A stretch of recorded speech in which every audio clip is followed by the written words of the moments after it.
All right. Here I go again in Game Maker, but I'm not going to mess with that right away. I'm going to jump right in and show what's going on with the latest updates in the game. So I've added some things in the last couple days, and we'll get right into it. First off, I added some UI improvements. I added keyboard adjustment. Hold on, I'm just going to pause this. Um, if I hit the one button now, it'll load up a sprite, and with snapping on, which as you can see down at the bottom, if you hit control, snapping is off and I can place anywhere, but with snapping on, it'll put it on a grid. So I've built that in. With hotkeys, I can now press the one button to match, the key to buy the thing versus that. It also updates the sprite down here. It no longer hovers over this when you've got an item selected. Um, we'll get into blur and all that other bit here in a bit. I'm gonna. This is just going to be a little bit more playtesting because I've updated some things. I've added the ability to sell these. Now you can see this tower has the ability to be sold for 100. If you see the yellow highlight around the thing, it means it can be sold. If there's a timer built into these that after this shoots, watch when it shoots, takes a shot, it starts a 4-second timer, which will lock this out from being sold because I ran into a glitch where I tried to sell something that still had a bullet that existed in the game that it had fired. See how it goes white like that means it can no longer be sold right now because it's in the timer. And then after 4 seconds, it'll become a sellable again and I can sell it. Now I can click sell right now and just get back the 100 bones, but I don't want to do that. I'm going to expand my board here a little bit. I added some updated stuff with like the hit rate. I changed that to a percentage. I just jazzed this up. Um, with the XP, it now tracks XP better, more clear. That's how much is going to the next level. And yeah, I'm sorry there's no sound for the game. I actually have a bunch of music that I'm going to put in. The soundtrack will be added probably in the next video. But right now I'm just trying to get the game foundation right. I like this snapping though. It makes it super easy to just line these up exactly how you want them. And the selling mechanic is an interesting thing. It prolongs the game because once you get to level 6 on one of these, it no longer tracks your level as far as your sell value, and then it starts tracking your XP as your sell value. So you can there's now value in leveling up one of those red turrets. You can just sit there and kill all day long and then sell that, get back the value, and use that value to upgrade other things.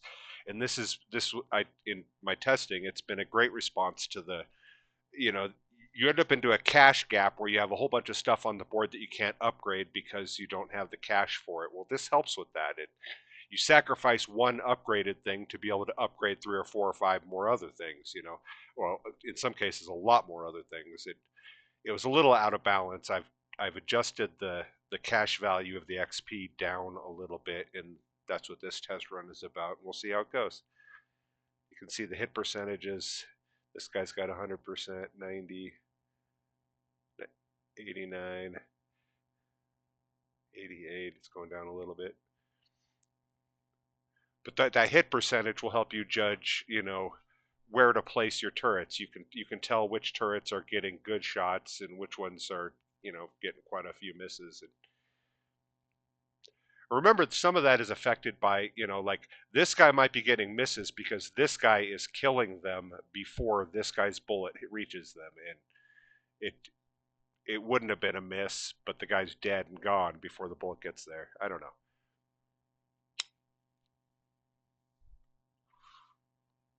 Hope this is recording. Let me make sure it is. And we'll upgrade this guy. Boom. See, now he's worth 200 and this guy's worth 100. Now it cost me 150 to upgrade him, but I only get back 200 to sell it, so I lose 50 to sell it. There's a 50-point detriment to selling at any one of the levels until you get to level 6. The only time you get equal value is level 1. At level 1, if you sell this back, 100 is what this cost, 100 is what I'll get. This one right here cost me 250, but I'll get back 200. And so there's a little bit of a penalty to selling towers that are not fully leveled. But then there's a bonus to selling ones that are fully leveled. I'm trying to balance this. This whole thing is about balance. Remember, I've been at this project for almost a month now, with learning the engine and playing around with early iterations of other types of games, and finally settling on this and getting to this point. It's just been about a month, and I'm just learning. I think I'm pretty far along for 1 month into. I've got a playable game right now. It may not be entirely balanced, but it's hours of entertainment if you like tower defense. So I'm going to smoke some pot and let these things, I do have faster turned on. So we'll just let it do that thing. So that's really the big updates that I've done in this is I've added the snapping. I've fixed some of the image indexing to allow for these things to better show when they're sellable versus when they're not, and adding the sellable mechanic. That's just something that wasn't in the last game at all. But now, with being able to sell these, you can move things around. If you don't like your placement, you can just pick it up and move it again. I think I could probably add one more here. I've kind of developed my own little strategy, and it's a turtle strategy to slowly build up the killing, while these guys are relatively low health, and not worry about over here until I get to the, around 1,000 hit points or whatever. I don't know. And oh yeah, I added the hit points above their names too, like I'd mentioned in the last video, that it tells how many hit points are left on them. And this blur, I added that. What it's going to do is it's going to put the alpha on all the bullets to 50%, and I don't know how good that's going to be. I haven't played high into the game with it, but it might have to be lowered even more. But what I've noticed is kind of a snowblind effect that starts to happen with my vision because of the number of bullets that are being fired. That it's so I added this blur button that, if you start to get snowblind on your bullets, you can just hit the B button, and that'll really tone down the animation of all the bullets. I thought that was a good quality of life thing, and we'll see how it works.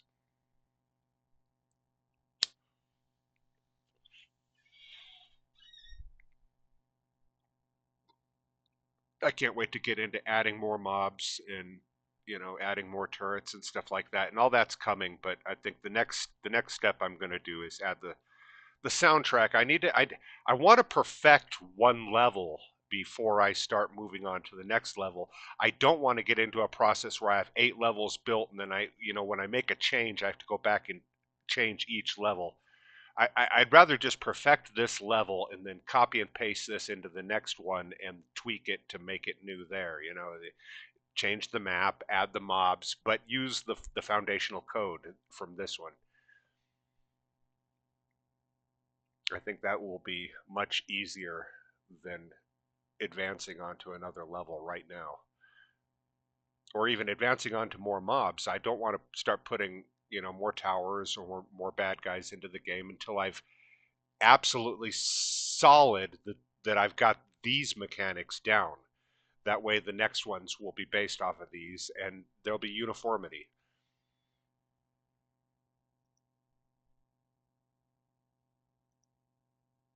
I'm only going to play this for a little bit, and then I'm going to go into the code browser there and kind of go file by file and show what I've got now, as a little tutorial that I don't know if this is ever going to sell or if I'm going to make money off this. I don't have that kind of ambition in me. I don't have that kind of bureaucratic sense to deal with taxes and licensing and all that bullshit. But I do kind of want to. I'm enjoying making this just for the sake of can I make a functional game that's playable and enjoyable. But I also kind of want to share the journey on these in these videos. Maybe it'll help. Other people make their games. They'll end up making something that I love and play because they watched a video on mine and saw how to center text. I don't know.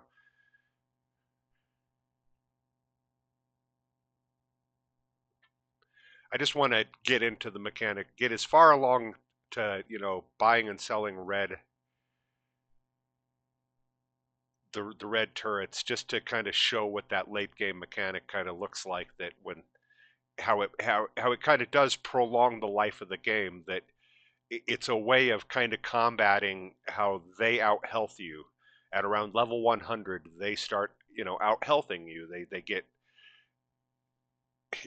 waves after wave gets a little bit farther down the path because they're getting more health to all their ads than you can do with the damage you've got.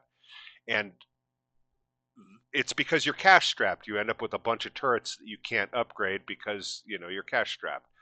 And this is a way of combating that, and it really prolongs the game. And like I said, I'm trying to make a slow burn tower defense. I want the kind of I want the kind of game that most tower defenses, one level is 5 or 10, maybe 20 minutes at the most, and then you go on to the next level. You beat X number of waves, and then you go on to the next level. I want I want one whole evening to be occupied by one level. I want the ability to like, oh, okay, I can't complete this tonight. I'm going to save it and come back to it tomorrow. One level, and I don't know. I want deeper strategy, longer, more meaningful. I don't know. I do kind of know. And it's kind of there.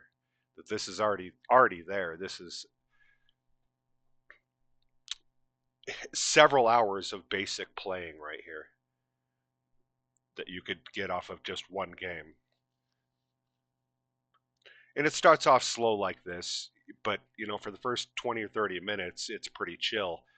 But it starts to really pick up, and you do have to think ahead. And I actually get to the point where I pause, and then look through to find the most valuable guys to sell and stuff. It's got some late game strategy. The selling aspect of it really kind of changed that.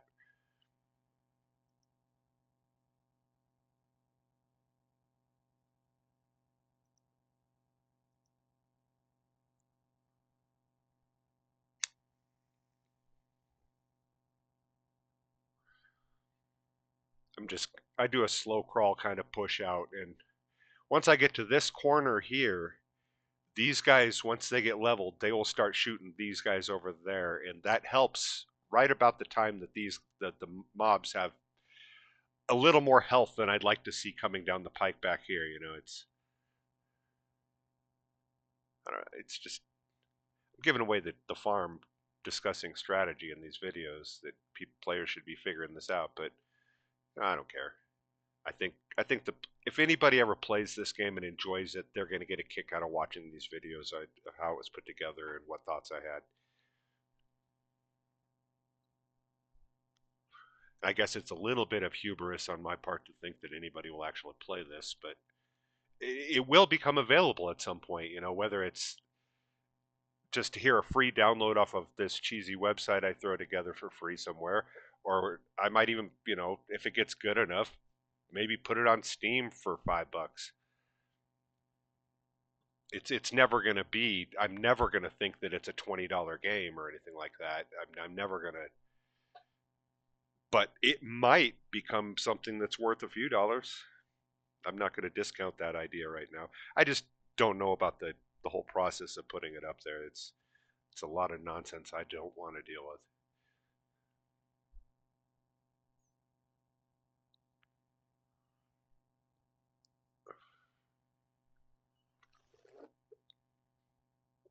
drink my coffee. I've kind of decided that buying health is not really worth it because if one guy can get in here, 20 guys will get in here. By the time one guy can get in here, you're going to be seeing a wave of 150 dudes. And it, if one guy gets in there that wave, 20 guys are going to get in there that wave. So it doesn't really matter. I think one hit point. I got to figure out a way to balance that to make these hit points more valuable. Maybe lower the cost. Make it where you can spam up to 200 hit points here because that'll cover one wave of 150 at some point. I think that might be a way to do that. Lower the cost, make it more viable. At 1,000 hit points, it's just not viable. Actually, though, with the sell mechanic, you can sell, and I don't know, it might be still priced right. That I was using all my sell money to upgrade turrets, but I could have been using it to buy some more health, and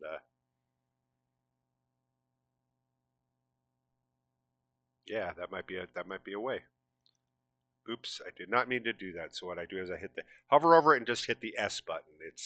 That's how I've got it set up right now. You can just hover and S,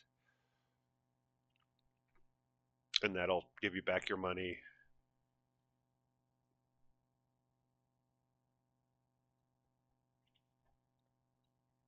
I'm gonna work on that. I don't know. The controls so far are coming together fairly well. I'm gonna have 1 through 6 or whatever for the turrets down here, and basic keys for this. Eventually these will become icons. I'll have a little speed icon that shows whether you're faster or not. A little icon for snapping on and off. That's all going to be done with the UI. This all up here is going to be fixed up and jazzed up. I did the towers. I'm pretty happy with the way this turned out, but I want to jazz up the UI stats up here. I want to get the game name on the screen here at some place because I don't know, branding, marketing. The guys in PR said I had to do that. Janice in PR. No, Janice is in accounting, according to John Oliver.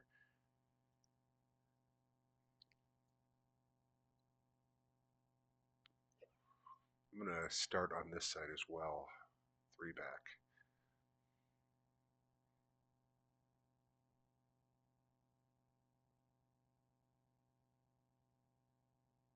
Three is just far enough to reach a lane. Sometimes 4 is.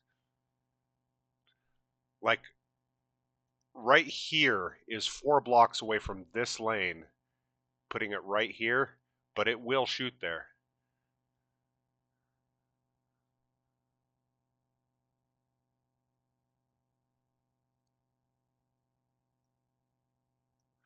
In a lot of ways, this becomes kind of a clicker. That you're clicking up your upgrades whenever they come up. It becomes like that. Then you get cash strapped, so you got to sell a little bit to get back some cash, and it's it's I'm very pleased with the direction of this game so far.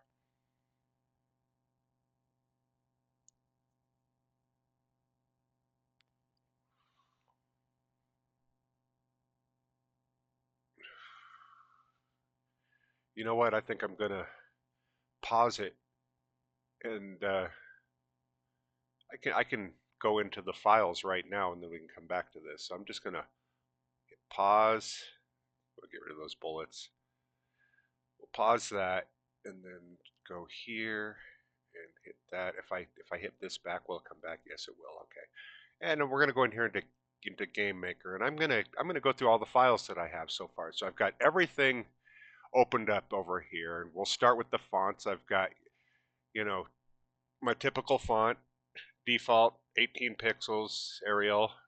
For the main button, this is a downloaded font. Expanse is what it's called, and that does the buttons on the main UI so far. This is a small text and then tiny text. They're both Arial based off of the default. It's just ways of changing the size for the fonts and stuff, and that's all we got there. This is my parent object for any enemy. Any enemy I make in the future, This is referenced for collision. There's nothing in it. It just, right now it's got the only child is the jock. So basically, what happens is any mob or enemy that I make will have this as its parent object. That way, any shot that I fire will be looking for collision on this parent object. So that covers all of my objects that I ever make in the game. And we'll start in here. This guy right here has the create event. I'm going to go through each one of these. So in order, yeah, it sets the health. These are counters. This sets the path. This keeps track of the old path speed. This is a flag as to whether or not a hit is taken or not. And all these things, work with other things later. And I'm going to go through each one of these files, but I'm not going to fully explain these things. But you will see all of the code, and you can, kind of figure out yourself there how it works for you if you're doing any of this. This sets the image to a universal alpha. Every item that I put in the game is referenced by this, which comes back to this globals file, which I have. This is the first file that gets loaded in the game, basically, is this globals. It's a script file. And basically what I've done in here is I put everything into, this is for grid snapping, this randomizes, FPS is a global constant. I use this to multiply to get seconds. This is a flag to tell whether or not things are paused or not. This is a flag whether or not faster is turned on. This is the faster rate. This will change the time increment of faster. Like if I want to make it 4 steps per time increment instead of the typical step increment is 1. Every step it fires through. Well, this changes it up to 2. So that means that instead of something going 1 increment, it'll go 2 increments in a step. And so that creates the faster effect.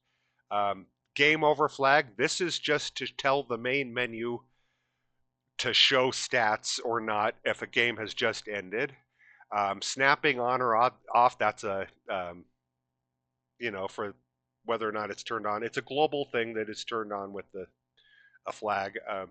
Vision safe, this is the blur thing. This tells whether or not the blur is turned on or not. These are all the default formats. These are basically constants that I can define in here, but are referenced throughout the code. The default alpha is 1, of course, but, I better put a semicolon at the end of that. I don't know why I didn't have that. The default alpha is 1, but if I change this to like 0.25, everything in the game will now be at 25% of the alpha of regular. So I can create transparency on the entire game this way. I don't know if I'll ever need that, but I have it. This is for the default color is white. The background color is black. Highlight color is this teal kind of light blue or whatever. Hover color is yellow. And the default font, yes, I could just type font default, but I prefer to keep the convention of having a macro based for every default. And that helps me, it helped later in the coding. Health cost. This is how much each health point costs in the UI there when you're buying them. It costs 1,000. This is the maximum health the player can have. Right now, this is not coded in, but if I want to put that in later, if I want to put a maximum in, I've started it here. The health starts at 1, but I can change that here. But actually, none of this actually gets defined here, and I'll show that later. I have a function that defines all of the settings for the game in one function so that I can just change the settings there to adjust everything. This is just a way of globally initializing all of these in a global sense at the start of the game so that they're always available when that function is called.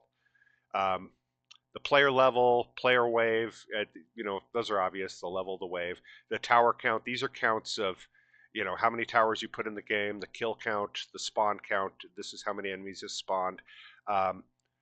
Shots fired count, this is, it actually keeps track of the turret, how many shots. This is the overall shot count, though. This is for the whole game. This is the number you see up in the UI there. It gets into the millions, how many shots are fired in the whole game. how much cash is made and how much cash is spent. These are tracked throughout the, at the end I want to create a scoring system that's going to be based off of all this. So I'm keeping track of these things as we go. Um, this is the enemy amount that are spawned in one wave. This is a counter of the enemies alive. So once this counter reaches this counter, that's when it knows that the wave is done. The enemy speed, this starts off at 1 pixel a second, but I can change that in that other file as well. Enemy health, obviously 80%. This is how much XP you get when they're killed, and this is how much XP you get when you just hit them but they don't die. Um, this is the cash you make when they're killed. Active path. There are 4 paths on the map, and I've got it set up to where this active path actually matches this number in this array, so that it always tells which path is on. So I run through a loop. If randomize is not turned on, it goes path 1, then path 2, path 3, path 4. When it gets to 4, it says nope, let's go back to 1.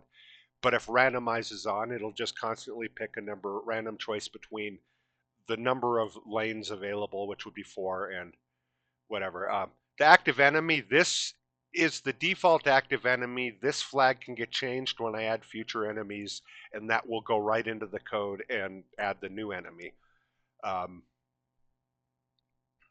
Update path, this is a flag that basically, if this flag is true, it is saying go to the next path in the code.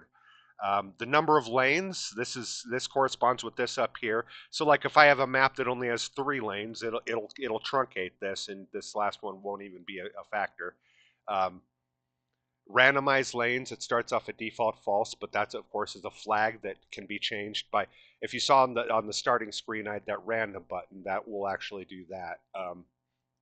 In the future, that'll be jazzed up and look better on the. But right now, I'm just trying to get the functionality of all this stuff in. The seconds between spawns, this can be changed. Right now it's at 1 second. So basically the FPS, as we know from up there, is the global constant of 60 frames per second. So 60 times 1, that'll equal 1 second. The time between spawns, this is just a timer that keeps track. This right here is basically, this timer is refreshed with this whenever this timer has to restart. And basically, this timer counts down this amount. Once it gets to 0, it refreshes again with this amount. It's just, you can think of this right here as a constant, and this right here as constantly being updated. The spawn break, this is just a flag to tell whether or not we're on a spawn break. There's a 5-second delay. Well, actually, it's defined right here, the spawn break time. In between waves, which gives you kind of a second, and this can be adjusted right here. It's set to 5 seconds between waves, and this is just the timer. It works the same way as up here. This is the constant. This is the thing that's constantly being updated. When this gets to a point, it refreshes with this amount. This is a flag to determine whether or not you're holding a tower. This is for when you're placing towers. It shuts certain things off. Like, you don't want to be able to click and cause a second tower to spawn or whatever while you're holding this tower. So basically, this shuts off a bunch of things while you're holding a tower. The tower fire rate is, it obviously starts off at the shots per second. This gets divided by the FPS, or the FPS gets divided by, what is it? Wait. This gets divided by FPS, and that determines a number. Like the FPS is 60. 60 gets divided by this, it becomes down to 20. So it does a 20-step countdown to fire, and that's what that fire rate is for. So this translates to seconds.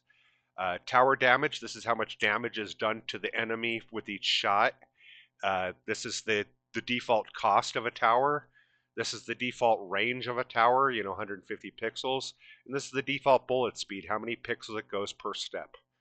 All of these things are adjusted as you level up. These are all just display stuff. This is all for displaying the information that happens. I put these into global context because you can't refer. It's harder to reference individual items um, when there's 100 items. Like if you have 100 towers out there, and I want to just display tower stat, I have to put that in what stats I want to display. I have to put them into something to show up there. I have to, and I found that I could make the UI actually reference the object, or in the object I can store everything I want to display in universal variables, and that's what I've done here. I've I call all of this inside the tower, and that keeps track of the information that needs to be displayed when hovered over, and all of this is just related to displaying the stats. But that's the global thing. We'll go back here into the workspace. All of that comes from here. So the health, the alpha, all that comes from here. The path index. This determines every one of these paths that are in the game, that they have a path index that determines the length on the path that you go. If -1 means you've reached the end of the path, and so I want it to destroy itself and knock 1 health off my permanent health. So this will, lower the player health. F paused, the path speed will equal 0. Else, F faster, you want the path speed to go times the faster rate. Otherwise, the path speed equals regular path speed. So this updates path speed when it's faster and everything like that. And this is a flag that gets called from the bullet. If the hit taken, it updates the image, and that changes the image down here. And I'll show you in the. That's what creates that flashing effect. You see that I have one image here, and then a second image that is. It's just all yellowed out. So every time he gets hit, this image gets called for 1 frame. And that's what creates that flashing effect whenever these guys get hit. And that's my jock, the number 7 jock. And anyway. So anyway, where were we? Back up here in jock. This might take a while, but I don't care. I got time. And then in the draw event, of course,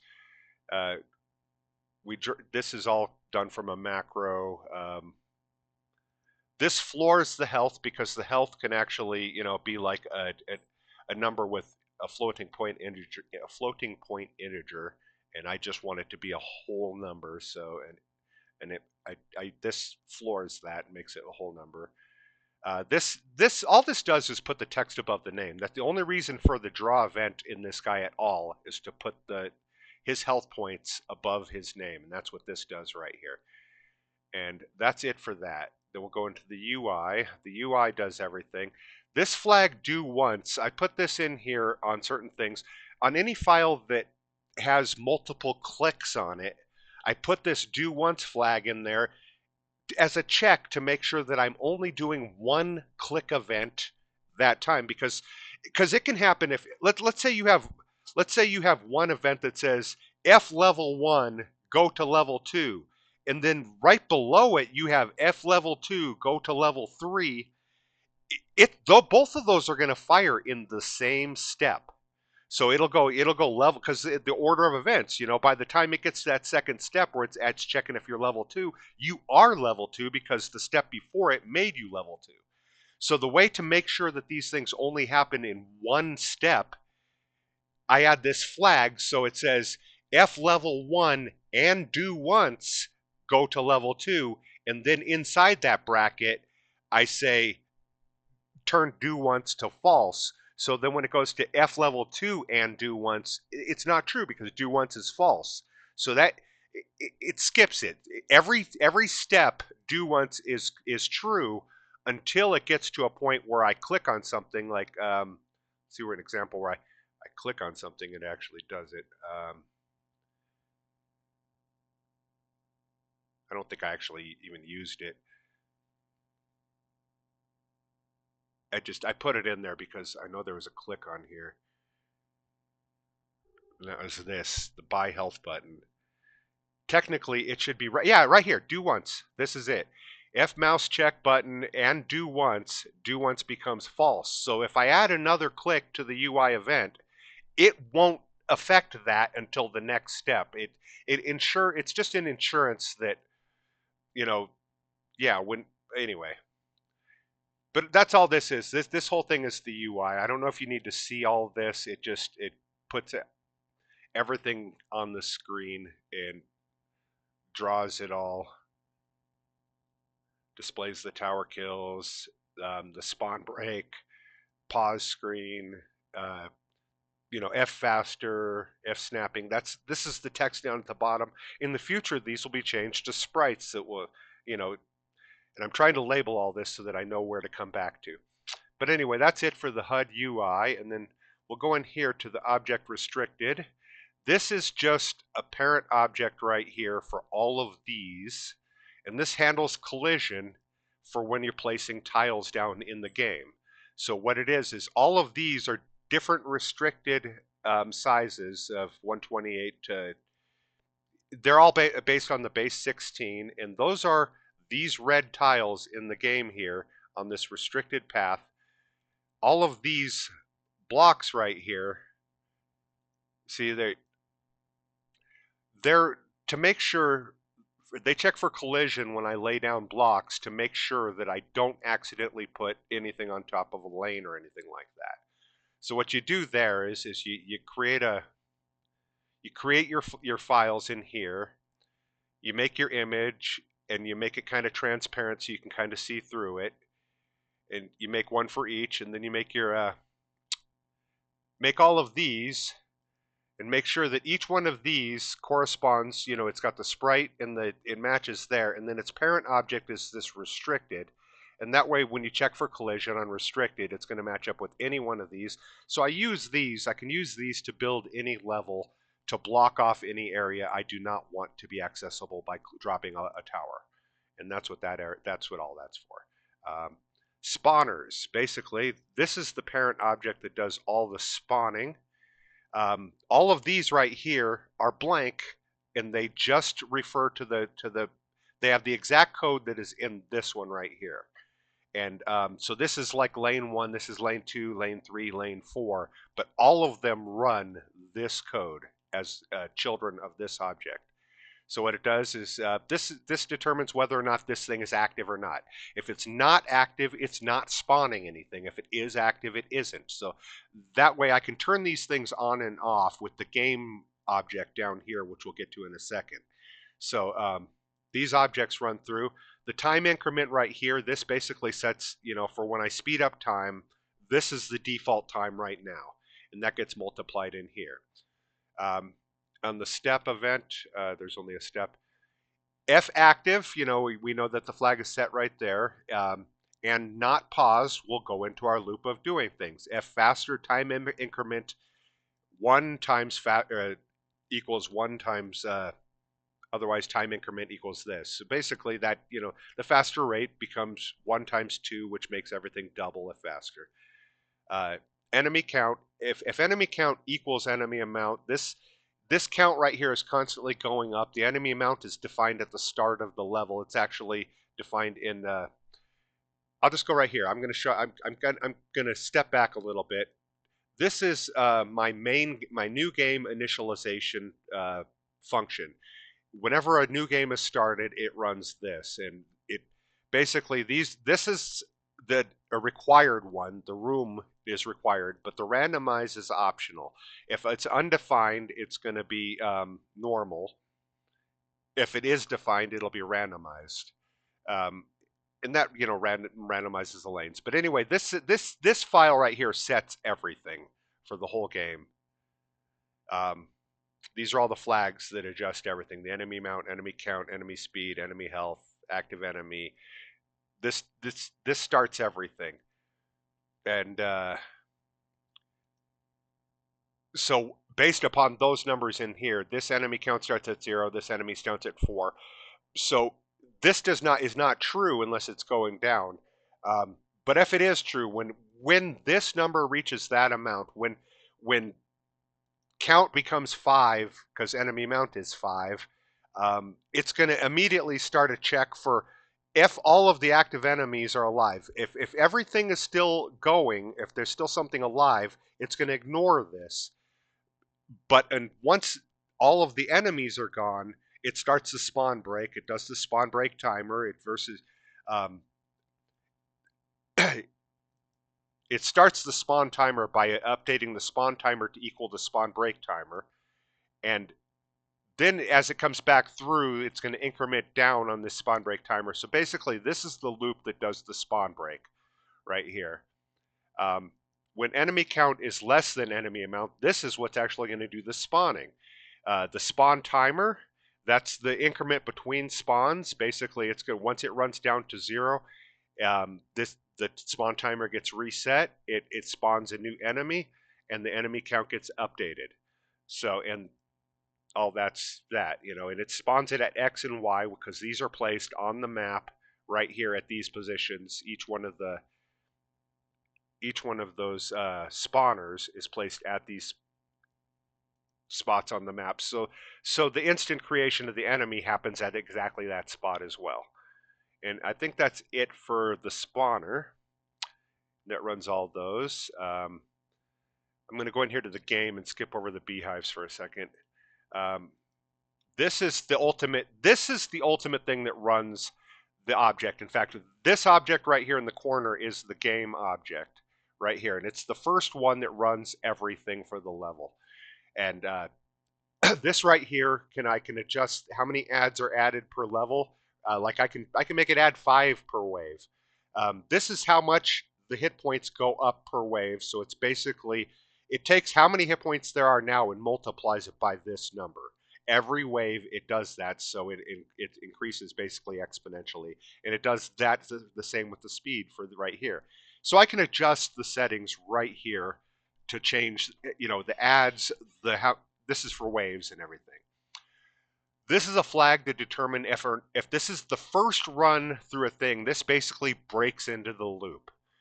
You kind of need this kind of logic whenever you're handling loops that you want to run constantly.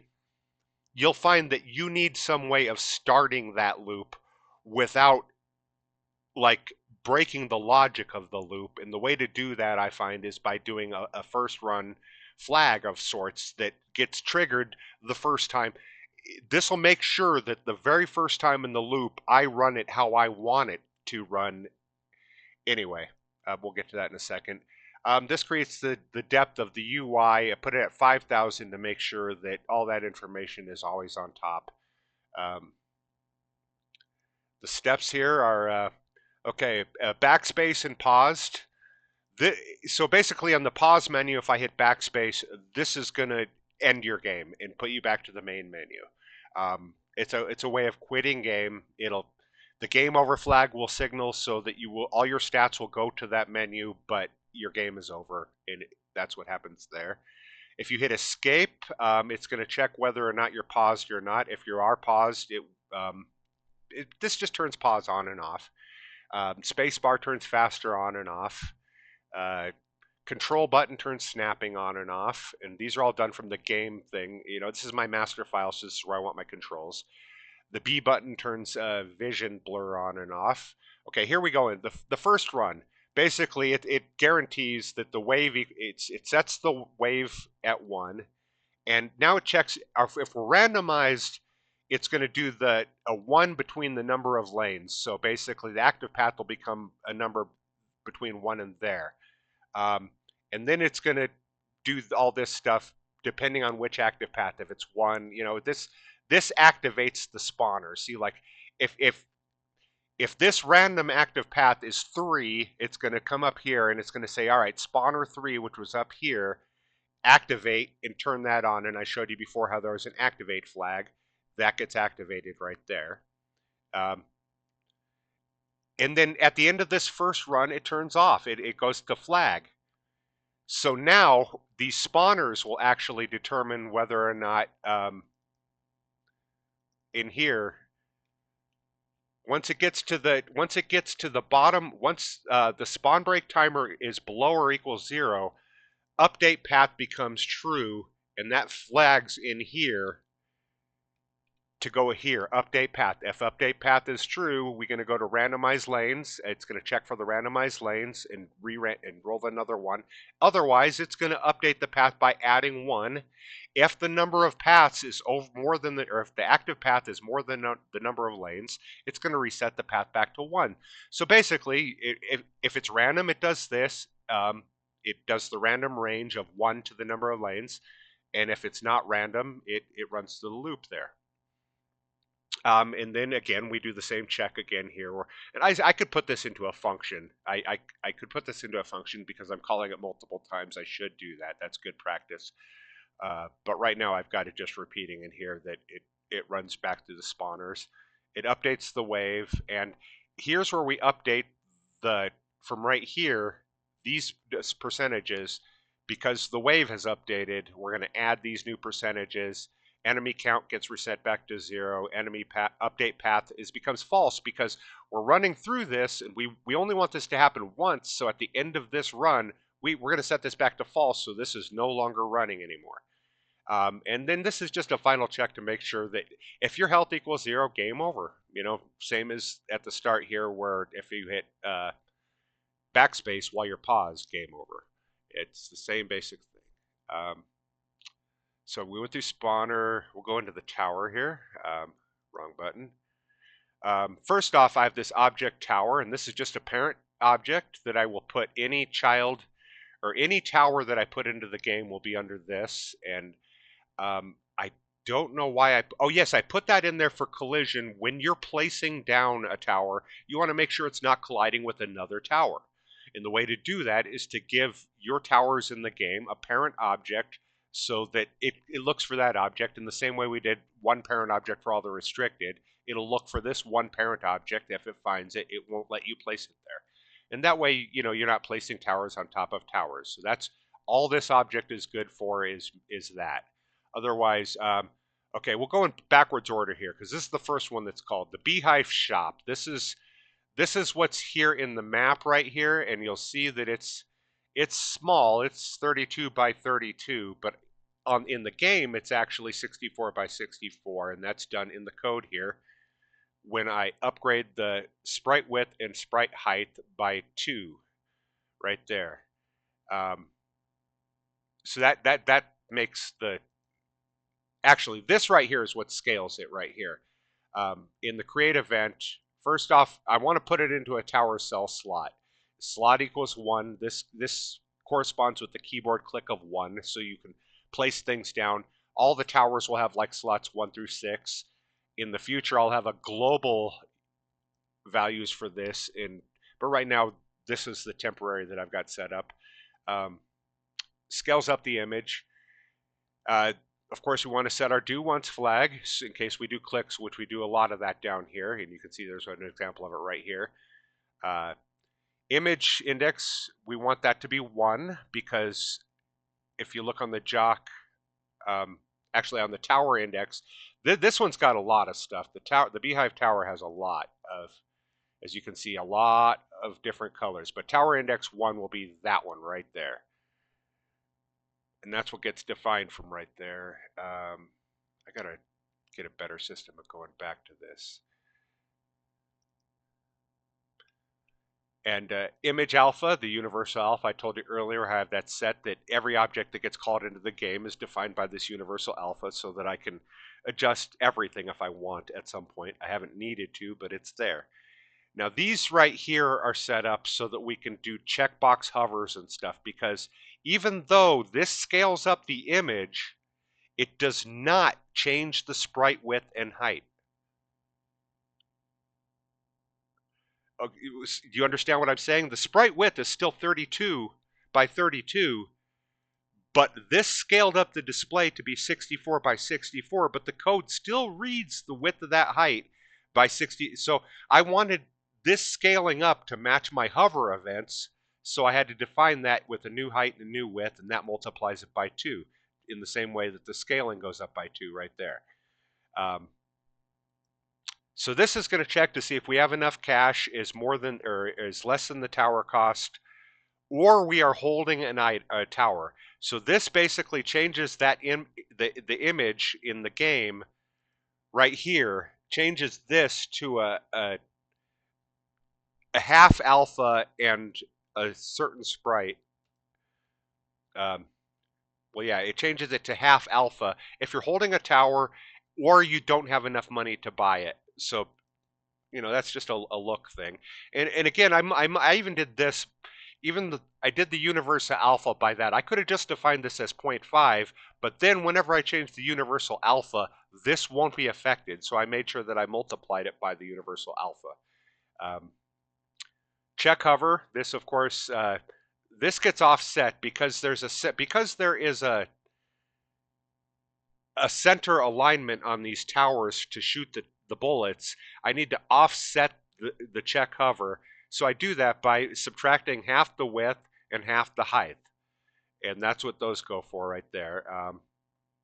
So after you check the hover, it's going to check this. It's going to say, if your cash is more than the tower cost and you're not holding a tower, it shows you, hey, you can now buy something. It changes the image index to be 13 there, and then it allows for this click event right here. And it checks if your mouse button left and do once, because it's going to turn off the do once to make sure, we talked about that a minute ago. It's going to check your cache if is more than thing, and you're not holding a tower, and same as this, basically. And then it's going to let you create the tower. This actually snaps down the next tower, or it doesn't snap it down. It allows you to, if you click it, the mouse button, it creates the guy.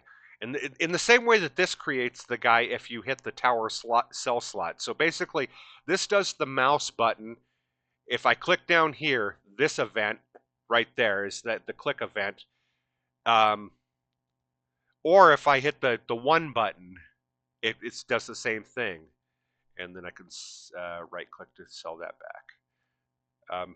Oh, you're not seeing that. I'm showing you in game, and you're not seeing any of it. I'm sorry. I'm terrible with OBS. I'm just going to stay in OBS.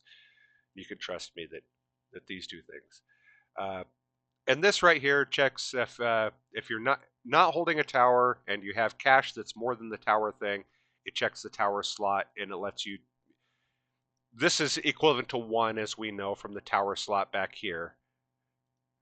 So if you're clicking 1, it'll let you do this right here, and do once is not. So that makes sure that you can't click and accidentally hit the button in the same step. It won't let you do that. And then for the draw, of course, whenever you're drawing a sprite and you're using the step event, you want to draw yourself. The draw reset here is one of my functions down here, and basically what this does is it changes the color and the alpha to default. And since I put a 1 there, it's also going to set the fault to a default fault. This draws the tower text slot, basically this number 1 right above that's all that is right here. And then this right here draws the tower cost, but it only draws the tower cost if you have the money to do it and you're not holding a tower. So that's what that is all about. So basically this whole object right here is the equivalent of the object in game that buys the tower. You click on that tower or you hit the 1 button, and that creates this object, which is your move object. The moment this object is created, a flag is sent up that says, hey, I'm holding a tower, and that shuts off a bunch of things. This sets a default background color to the sprite at white, and this will change to red when you're hovering over an item. You want the do once flag. This updates every step. It's gonna put the mouse, or it's gonna put the X and Y of this sprite at the mouse position. That's what creates the drag effect. Image index is going to be 1, of course. It's going to be that gray background 1 from the same image. Background alpha. Then here we check for snapping, and basically what this does is it takes the grid width, grid height, and gives an offset to that. This right here rounds it out and then multiplies it by this number again, and that spaces it out. And then this becomes the new one, and I need the offset there is because the grids are centered and not up in the top left corner, like most images start off, I've centered the image. I need to offset them for this, for snapping, and that's what that does. But this basically repositions the X and the Y at the nearest position on a rounded, based upon the grid width and height, which I know is 32. And that creates the snapping effect. If you want snapping in your game, this little bit of code does it. That's it. Um, Mouse check button. Oh yeah, this is to lay down the thing, and if you lay it down, it destroys the one you're holding and creates the new guy. No, this is to right click. This is to get rid of the one you're holding. So like when I click in the game and I want to set something down, but I decide I don't want it, I right click and that gives it back. And that's what this does right here. It signals that you're no longer holding a tower, and it destroys this whole thing that you're doing, and it gives you back the money you spent. Um, this right here checks the restricted, which was that the parent object of all of these for collision, and it checks the tower for collision. This is so you can place down. If you find either of those, it's just going to change the color to red, which makes the thing you're holding a red box instead of the typical color that it is. You know, it's to indicate that you're not doing it, you can't place it here. But if it's not colliding with all those, it's going to let you place it, and it keeps the color at white. And then it checks for whether or not you're hitting the left button or whether or not you're hitting the tower cell slot, which would be, it's called from the Beehive shop, tower cell slot right there. So basically this right here corresponds with a click, and this right here corresponds with hitting the 1 button. And either one of them will actually create the Beehive in the game, take off your cost, update the cash spent, all that. And then we go on to the next one, which is the Beehive in the game, which is just called that. And this is much more complicated. Okay, basically, this is a cell timer to make sure that every time you fire a bullet, the cell timer gets updated. It counts down 4 seconds before you're able to sell something. It's 4 seconds since the last time it shot a bullet. This is a cell timer that works with that right there. If I wanted to find this at the start, like if I want to make it to where, you know, it takes a minute for you to be able to sell the first thing you put down, I could define this at, you know, 160 or at 60. It'd be 60 seconds. If I typed that, it's going to count down 60 seconds before it. Actually, I would have to do FPS times 60. That right there would make this count for 60 seconds before you're able to sell the first time you put it down in a game. But I leave it at 0. You should be able to sell right away. As long as the bullet timer's not expired or not going, you're able to sell. This is the XP sell value. Every time you sell something back at level 6, you get back basically half a point. So like if you have 200 XP on your level 6 guy, he'll be worth 100 cash. So this is the cash value of experience at level 6, basically. And this is the cash value of each level until you get to level 6. So that's what that is. These right here is, you know, how much XP is needed to level up for each level. This is how much cash is needed to level up for each level. Of the turret that's in game, it's all done with the one object. I'm not creating new objects with each one. This one object handles all levels. These are just counters that are updated, you know, based upon shooting experience, you know, whether or not you've laid down towers. This right here gets updated, the tower count, just because this is the create event. It only happens once, so I want to update the tower count because you've got one more tower in the game. The level starts out at level 1. This difference right here is actually, it's just a flag that I use later in the code. These are all the default, this, you know, as you can see, fire rate, timer, velocity. Yeah, anyway, these are flags that are used internally right here based upon these rates and stuff, and you'll see that as we get to them. So in the step event, we got it's all we got is this step and draw. Okay. Step event, we got the alpha, of course. The image index will always equal level, and you can see that down here that the first 6 levels correspond with the image index down here. So like this is image index 0, but if you're level 1, this is the one that will be showed. Level 2 will be green, level 3 will be blue, level 4 will be pink, um, level 5 will be orange, and level 6 will be red. And then after that we get into other stuff for hover, different states and stuff, but essentially default it's always going to check, what's your level, and then it's going to correspond the sprite to that. And that's how I update the colors to everything in the game. And where were we? Back here on Beehive. Let me make sure that this is still recording. It is. All right. So image update right here. This is the timer increments, which we've went over in other ones. This is just for if it's faster or not. It changes the time increments on the shooting. Display tower stats. This is a flag that it starts off false. It will always be false unless you're hovering over something, and then it'll change to true, and then that will show the stats in the window up there. Default difference equals 0.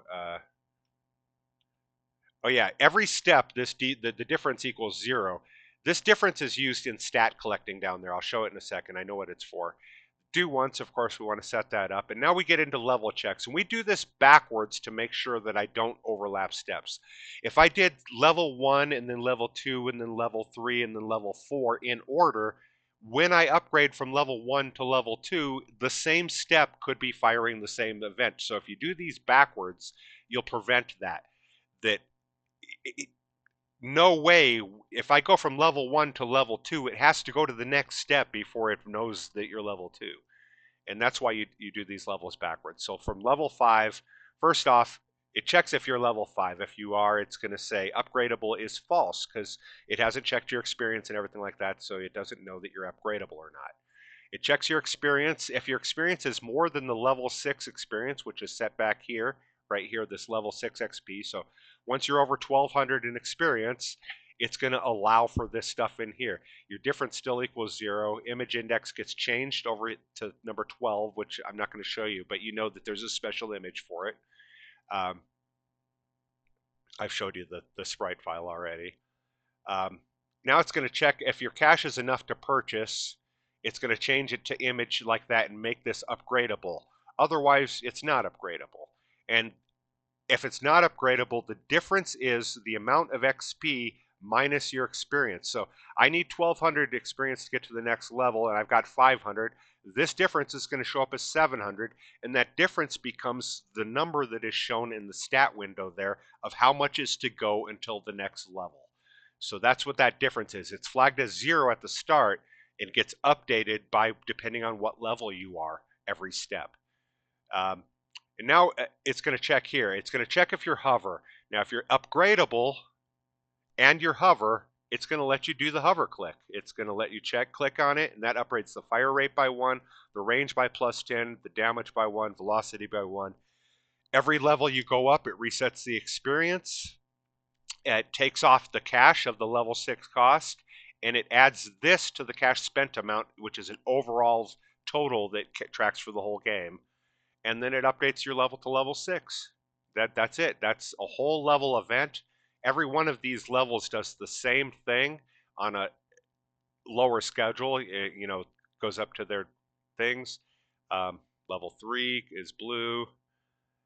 They're all identical except in these little values in here where it says level equals 3 and that's different. The level up XP right here is different. Level 4 cost is different. Image indexes change. Level 4 XP right here is different. And this stuff gets all changed, the 4 cost. This stuff is the same for each one. I haven't experimented with trying to change with the different levels and stuff, but this goes all the way down to level 1 in gray. And okay, then we're past that. Now it's going to do for the shooting thing.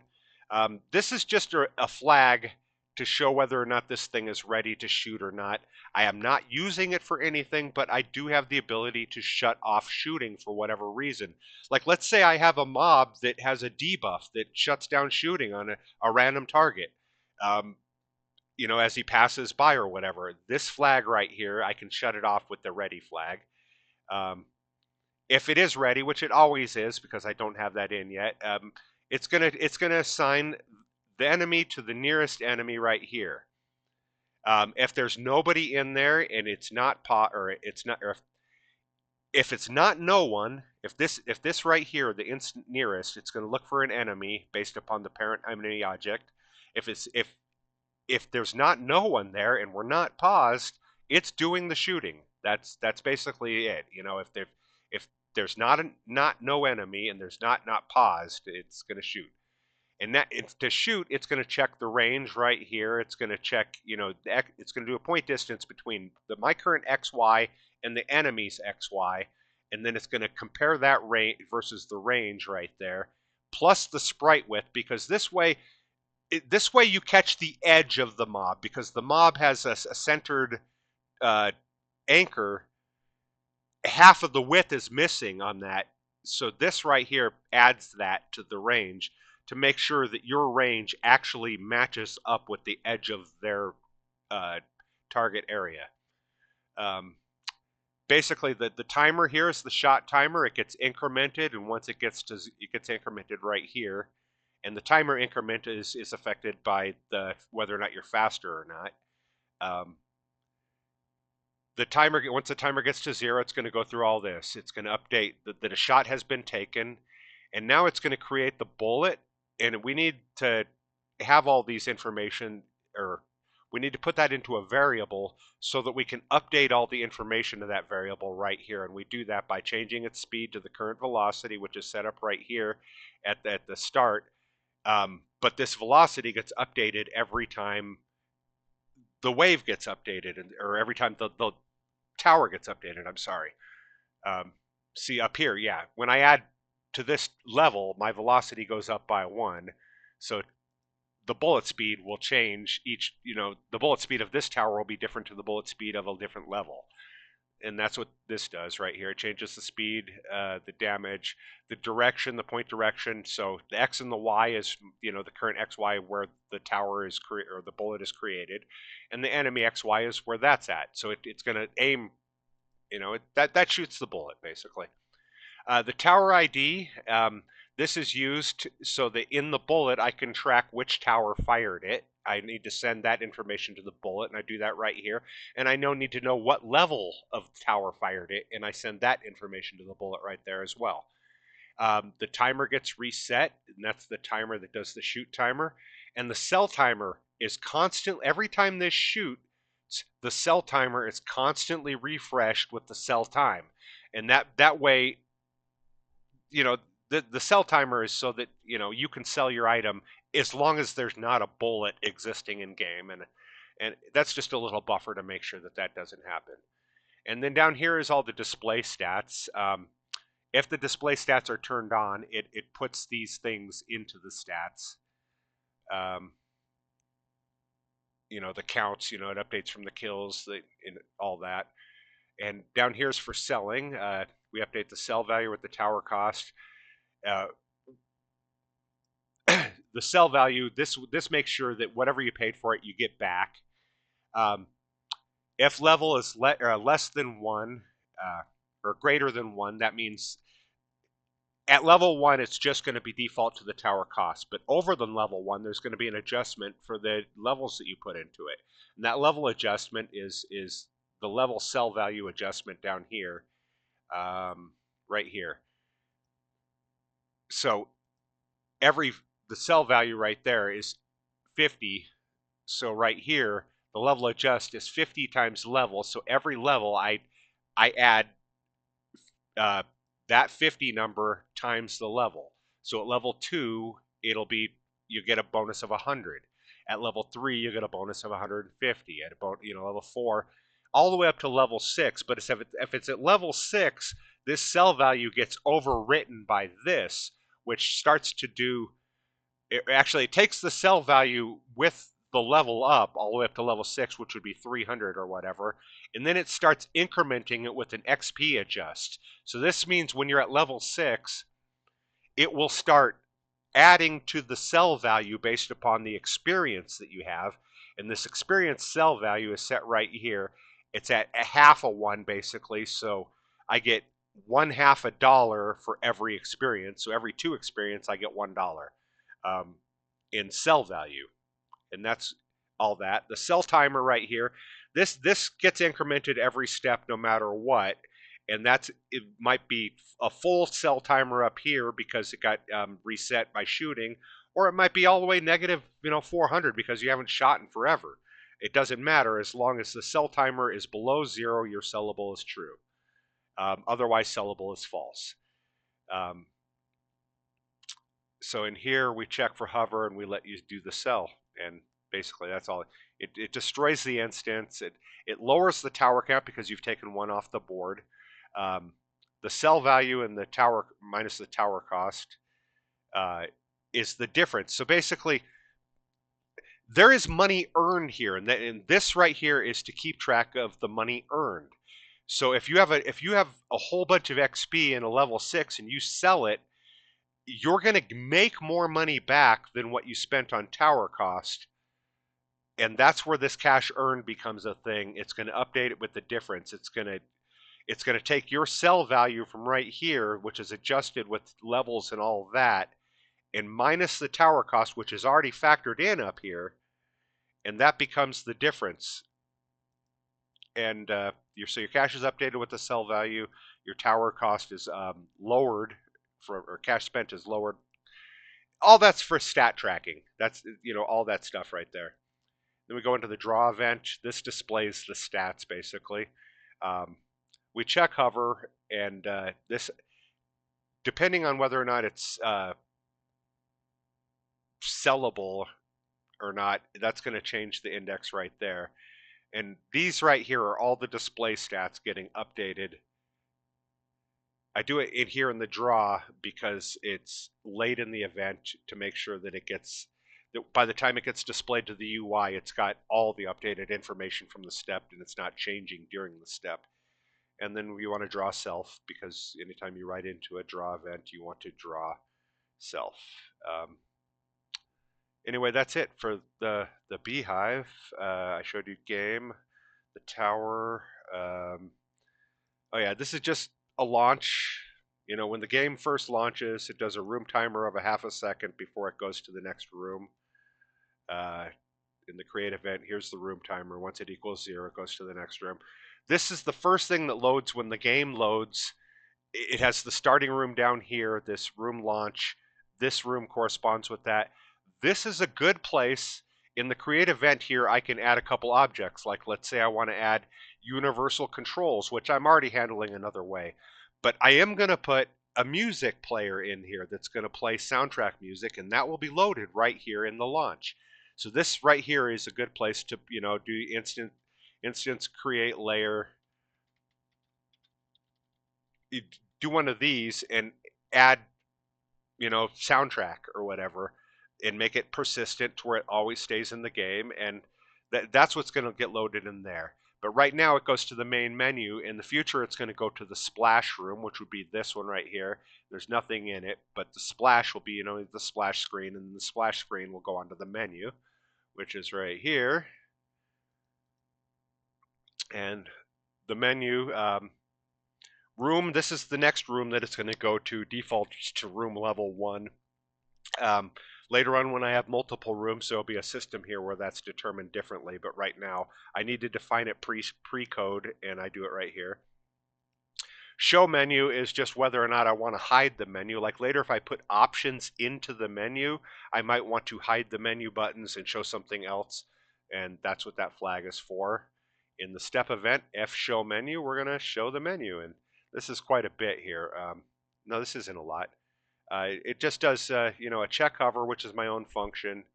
It does the new game initialization, which is that function that I showed you that loads all the initializations of the game. This is the exit button, and this is the randomized room, which I basically add this little flag of 1 right there. And that goes into right here, into the new game into initialization. That randomizes it, and that's what we're looking at there. That's all the start menu is right there. And then the draw event draws everything, puts it into its spot. these XY coordinates correspond with these XY coordinates. That way I can check the hover and do the events that are actually graphically shown. You want to make sure you do that.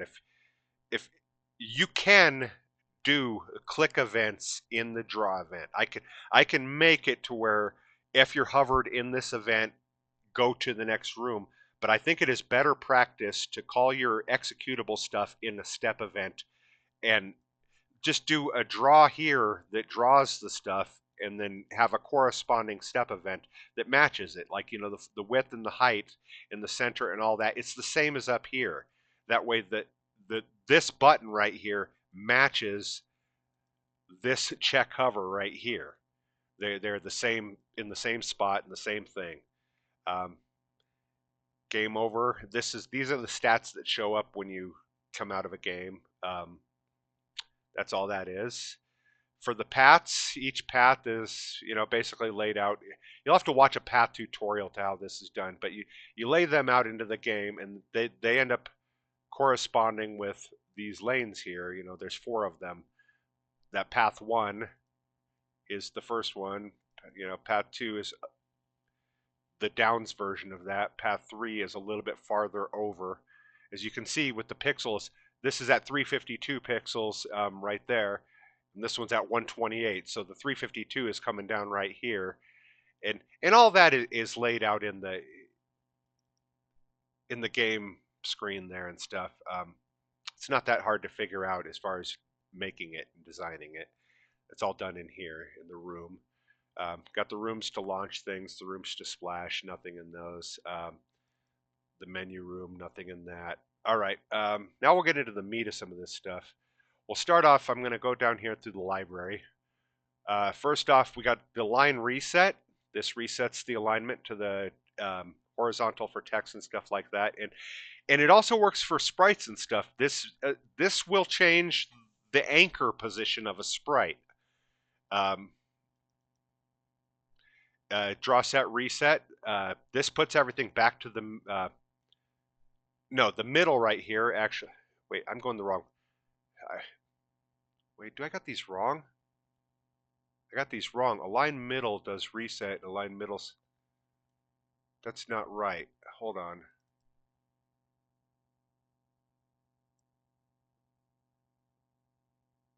This is not right. Copy here. That's going to fuck some things up because I use those. No, I used the line right. I didn't use the line middle.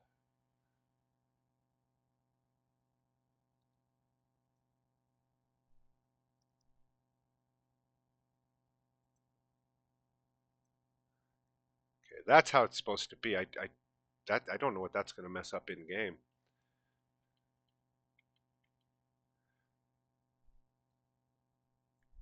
I have to go back and look at all that.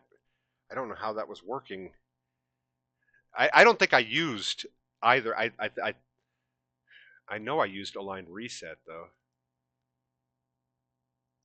and align right puts it to the right. Those are all for aligning texts. I'm gonna have to fix that. I think I fucked something up though. This centers the text, or centers in the exact center of the room unless there's an offset, and you do the offset for, like, if with buttons or something like that. Let's say I want to center text in a button, but the button width has a width of 200. If I do center X, it's going to put it off to the side by 200 pixels. So you put the offset in there at, say, sprite width by half, and that'll automatically subtract it from the total, and that'll give you an offset. The offset is optional. Otherwise, this will just center it on an X. And I use that center X for positioning, like the pause. Anytime you want to put something directly in the middle of the room, this center X and the center Y will be used for that. And they're basically the same thing, only they change, based on the height and the width.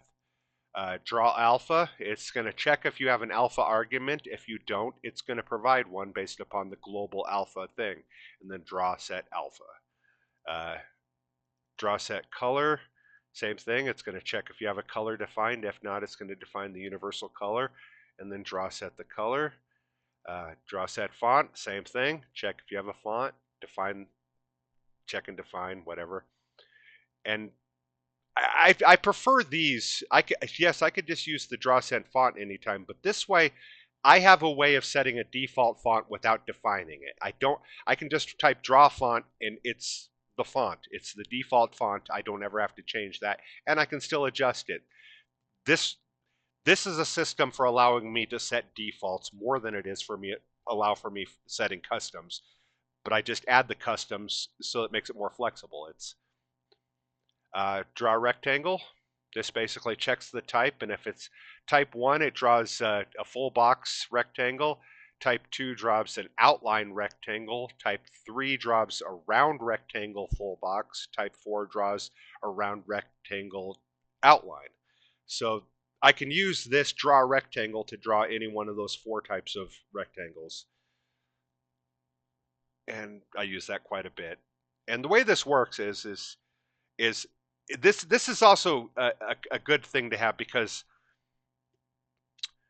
the regular draw rectangle script, this right here, is wanting the x2 x and the y2 positions, the actual positions. And what my code here does is it calculates those positions based upon the height and the width, rather than making you calculate them in the function. So that when I make rectangles, I just have to provide the width and the height. I don't need to provide the bottom corner location. And yeah, that's it's just a quality of life thing.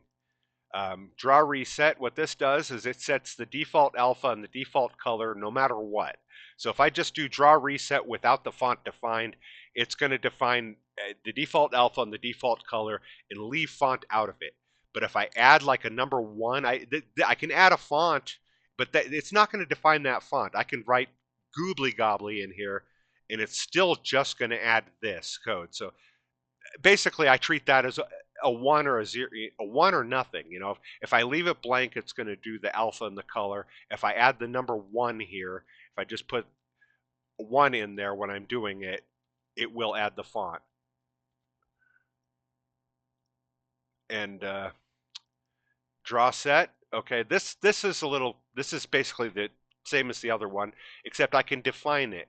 Um, every time I do this, I'm gonna have to have at least 2 arguments. The first 2, the alpha and the color, but those get defined, and then I have an optional argument to set the font. And this is if I want to do wholesale changes without doing a bunch of individual commands. I can do one command and do everything. Um, Same with the text here. Draw text. Now we got 5 arguments here. If this third argument, which is actually this one right here, the s, because the first argument is 0, if the s is defined, it's gonna run this block of code. But if that s is not defined, then you know the w is not defined. So it's just gonna run this code here where it only requires the first 3 things. But if that s is defined, it's going to check to see, well, if s is defined, is w defined? If s is defined and w are defined, if both of them are defined, it's going to run the draw text extended, which allows me to set the spacing and the width for wraparound text inside a box. Like say I have a box that's 600 wide, but I have a whole paragraph I want to write, and I want it to stop at 590 pixels, but I want it to be spaced 20 spaces apart. I would change the S to 20, the W to, the width 590 or whatever, and that would create the text wraparound. But if that W is not defined and the S is, so like if I just put a number 1 in there, then it's going to do the align middle, align reset.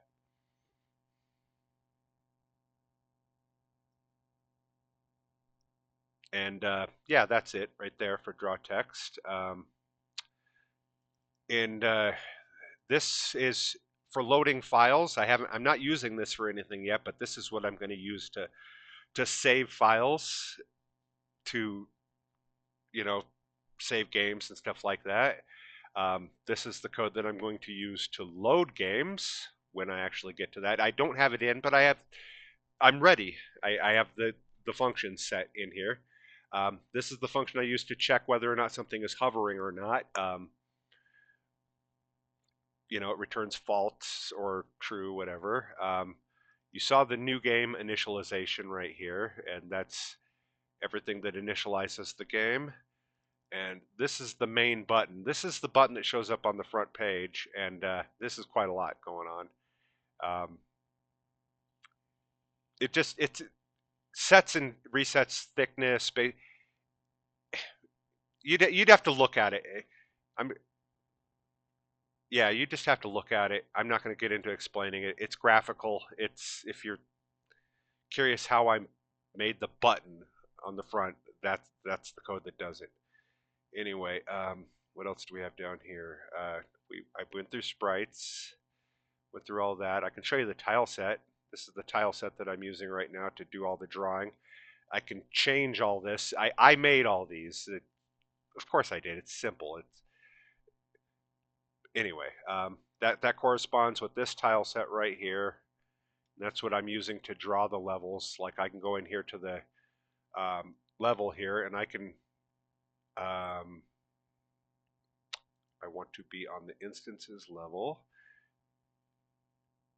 Then where is it?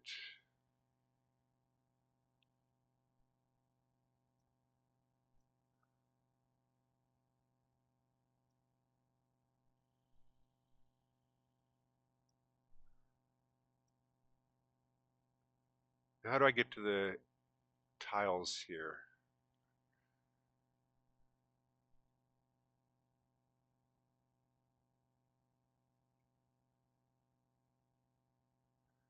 There's a way to get tile sets over here on the side.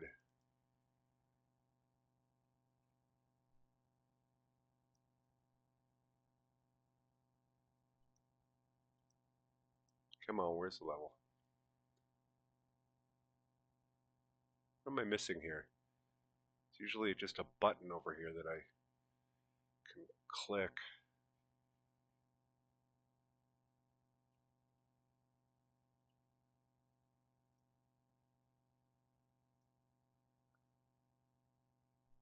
Well, fuck. How do I add tiles?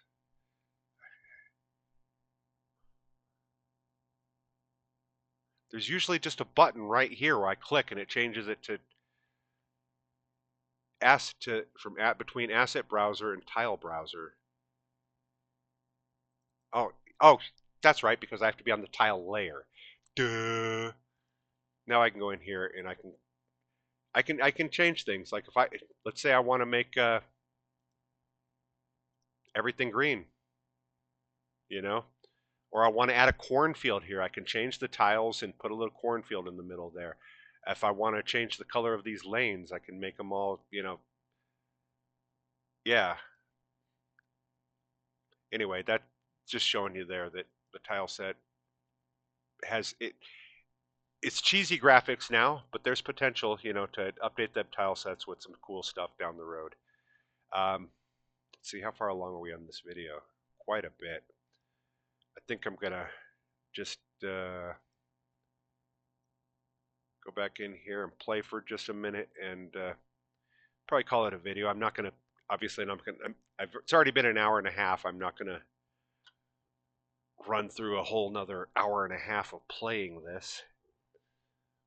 But I covered everything. I think I went through all the files. I don't care if I'm giving away the farm. Everything there is public knowledge. I mean, anything that I've done here, you can Google and do. It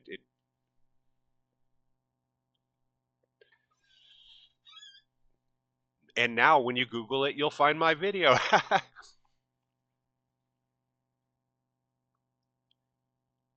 Smoke this cigarette.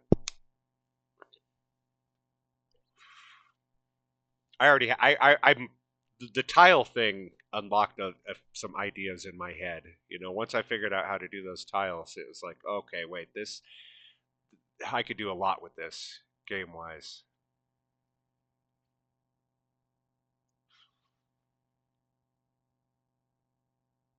So that might provoke me into some future iterations of the game or a different game or whatever. The next time I play, I'm gonna put sound in here. I got to figure out the bullet firings and everything like that. I've already got a good idea on what to do as far as soundtrack.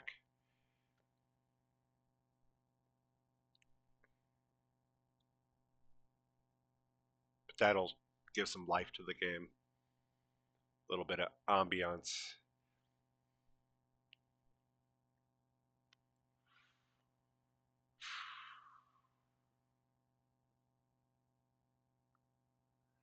Yeah, yeah. I don't think you need to. Well, you did want to. I did want to show you the cell mechanics. So I'm gonna wait till something gets red, and then show you how it gains experience and how the cell value goes up. See, this tower is at 300.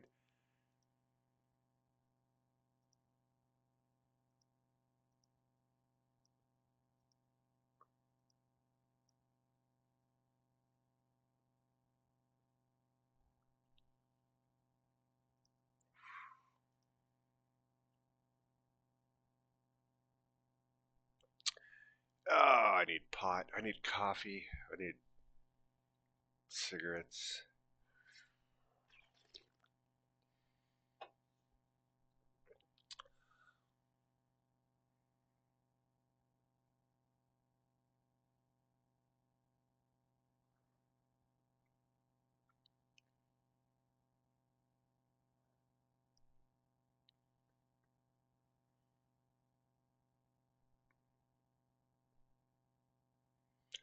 I just want one of these guys to go red.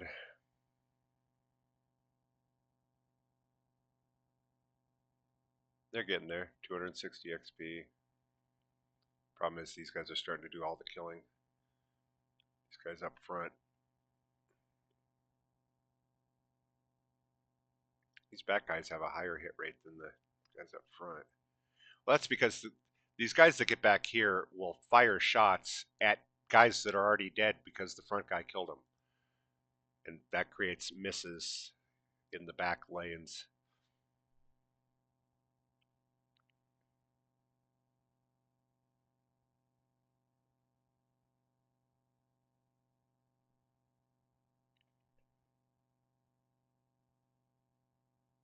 I don't know. As a stats geek, I love all this. I love keeping track of all the little stupid stuff.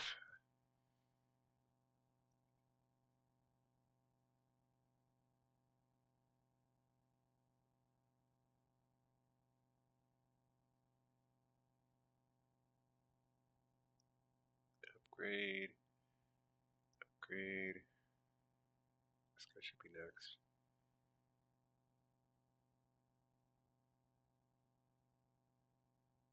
There we go.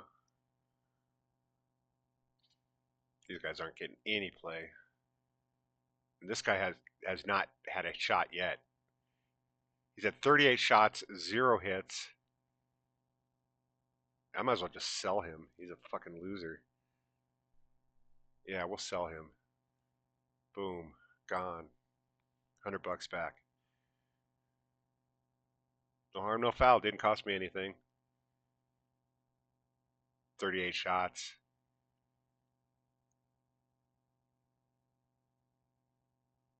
Lots of things could be done with this. I could put some kind of like mana system in for the bullets or a reload system. Like they can fire for a certain amount of time and then they have to reload. Add a little animation where they're going into a reload. I don't know that that stuff is needed, but it can be done. It can be done with different I could have a different turret that, say, a turret that shoots the lane and blows up a whole big old area, and it's a massive explosion and a deadly thing. But I want to put that on, a longer timer. It's no different than the shot timer. That is already taken place in these. You just put it on a, yeah.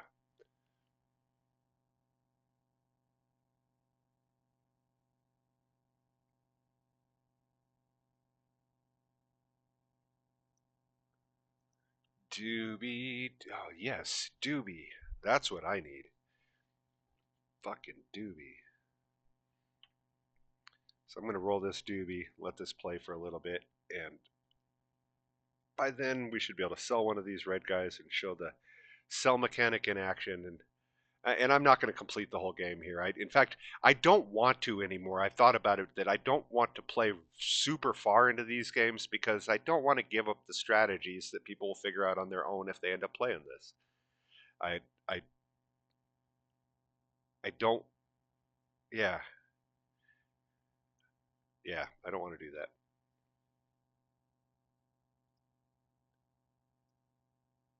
I'm pretty sure that like the makers of Hearthstone feel that way about their product. They're like, I know what the best meta combination is, but I'm not going to tell you that because then why would you play?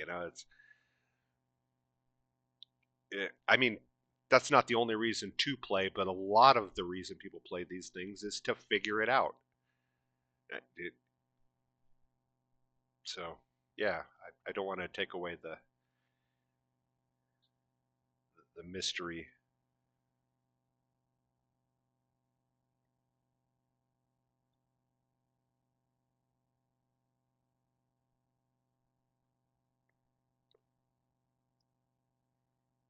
I got to quit adding these, or they're not gonna.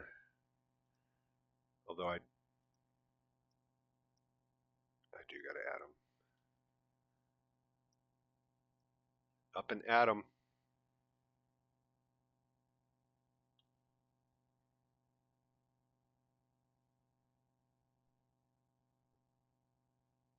I do love the grid snapping though. That just it weighs on me because I have OCD and I like kind of a uniformity to my placement.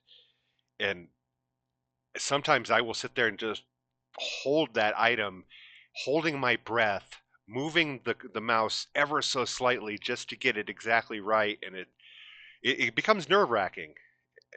The that snapping is a huge quality of life improvement. And I think so is the blur. Let me check out some of this blur here in a second here. See if it's really noticeable. I want to do it while the shooting is going on so that you can see the difference.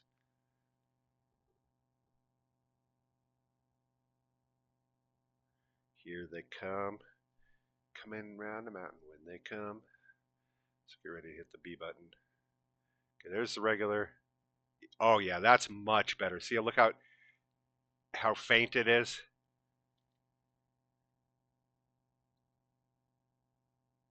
Yeah, that's going to be nice. That's going to be really nice. So you'll still see the shooting, but when the shooting gets to be too much, you can just turn that blur on.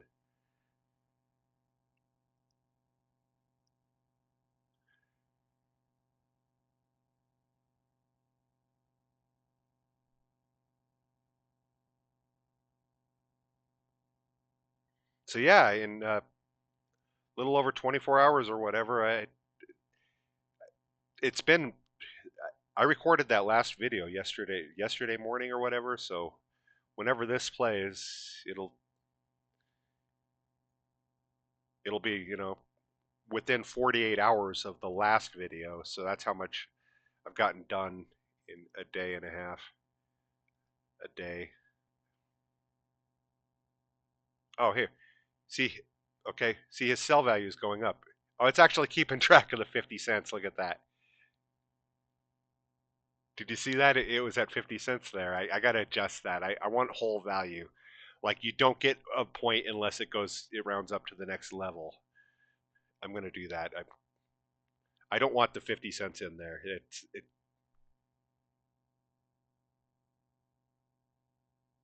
I don't need to add a whole new see how the value is going up there at a little bit, a little bit, a little bit. But this way,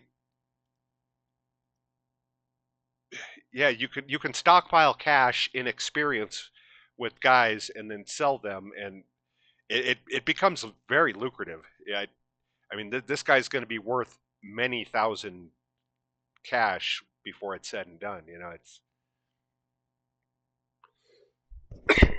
excuse me.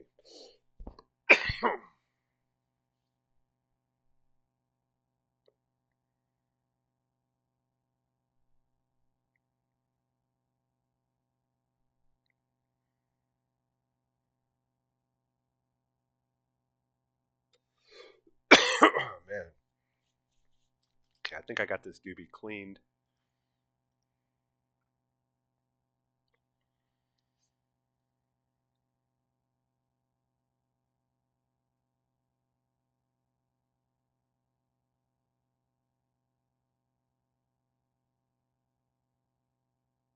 I want to see what this does by selling this when it's at half value here. So I'm going to hit the S button. How much cash do I have? 12,050.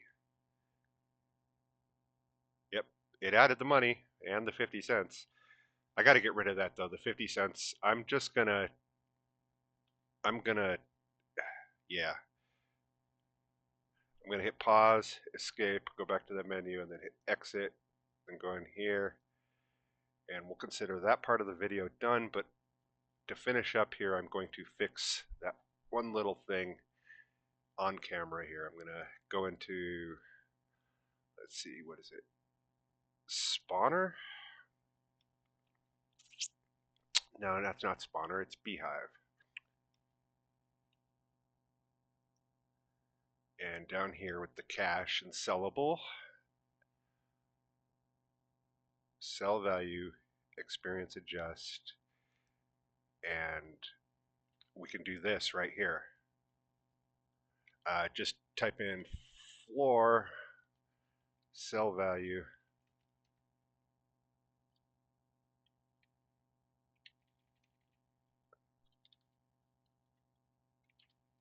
sell value, yeah, equals floor. Something like that. And that should do it right there. And what that's going to do is that's going to, before it ever gets to any calculations or anything like that, it is going to lop off the 50 cents off the end of the thing. So you don't, basically you're not going to get experience but for every other kill, but you'll get the proper amount at that rate. So um, yeah, I think that's probably the easiest way to do that. And that should fix that. And I think that's enough for our video. That, you saw some good game.